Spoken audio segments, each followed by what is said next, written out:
Hey guys, what I wanted to show you is Bwise's spring-loaded tarp kit. I think this is one of the better tarp kits on the market. What it is, we have a steel housing right here, and it has an internal spring, and you don't have to have a hand crank on the side to retract it or anything like that.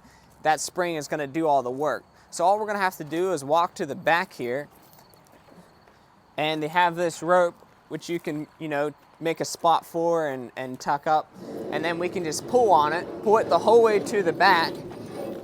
They provide these little galvanized latches at the back, or hooks rather, that we can just lay this into place, put that there, and it's going to be ready to go. The only thing you would need to do is maybe add a gummy strap here and there along down the edge to keep the debris inside. Outside of that, you're going to be good to go. It's going to be much easier to use than your regular hand crank tarps. Then once you get to the job or you want to unload, all you got to do is just unclip this, and that spring's going to again do all the work for you. Just let that retract itself into place. That's going to help you get the job done a lot faster and a lot easier.